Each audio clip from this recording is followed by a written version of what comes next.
पिता की दर्द भरी कहानी। एक गांव में एक छोटा सा बच्चा था। उसके पिता तो थे लेकिन माँ की मृत्यु हो गई थी। पिता सारे दिन काम करता और अपने बेटे को पाल पोस कर बड़ा करता है। वह सारे सुख अपने बेटे को देता है जो एक माँ दे सकती थी। उस पिता ने कभी कुछ नहीं मांगा, सिर्फ इतना ही मांगा कि मेरे बेटे को कोई परेशानी ना हो। दिन बीतते गए, बेटा पढ़ लिख कर एक अच्छा जॉब भी करने लगता है और वह शहर में रहने लगता है। कुछ दिन बाद वह अपने पिता से मिलने आता है और कहता है, पापा मुझे कुछ पैसों की ज़रूरत है। मैं चाहता हूँ कि शहर में ही ज़मीन लेकर अपना घर बना लूँ। पिता इस बात को सुनकर बहुत खुश होते हैं। सोचते हैं कि मेरा बेटा है, एक न एक दिन नाम करेगा। जिंदगी भर की बचाई हुई पूंजी को निकालकर अपने बेटे को दे देते हैं। बेटा शहर चला जाता है और उन पैसों से अपना घर बना लेता है। पिता इधर इंतज़ार करता रहता है कि मेरा बेटा फिर से आएगा, एक न एक दिन तो मेरे पास ही आ जाएगा। उसके पास अब कोई नहीं जाता था क्योंकि ना ही अब उस पिता के पास पैसे थे और ना ही रहने की जगह थी। कुछ दिन बाद बेटा फिर लौट कर आता है और अपने पिता से कहता है, पापा अब आप दादाजी बनने वाले हैं। पिता को बहुत खुशी होती है। इस बात को सुनकर वह कहता है, तू मुझे मेरी बहू और पोते से कम मिलाएगा।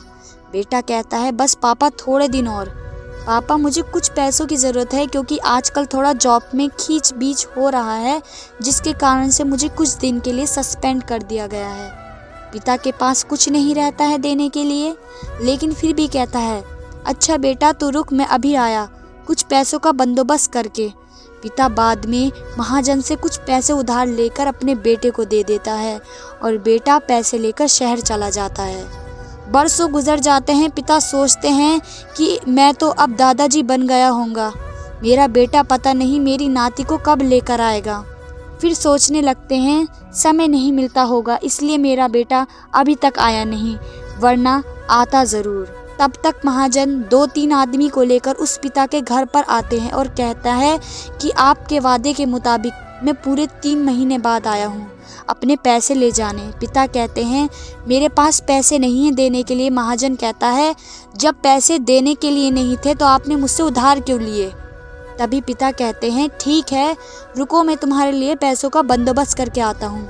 और वहाँ के नज़दीकी अस्पताल में चले जाते हैं। वहाँ जाकर अपना ब्लड डोनेट करते हैं और अपनी एक किडनी बेच देते हैं और उस महाजन का कर्ज छुट्टा कर देते हैं। किडनी बेचने के बाद उनकी स्थिति और भी ख़राब हो जाती है और वह उस राह में जी रहे होते हैं कि मेरा बेटा एक दिन आएगा ज़रूर। इस आस में जीते जीते एक दिन पिता की मृत्यु हो जाती है, परंतु उस बेटे को अपने पिता को आग देना भी नसीब नहीं हुआ।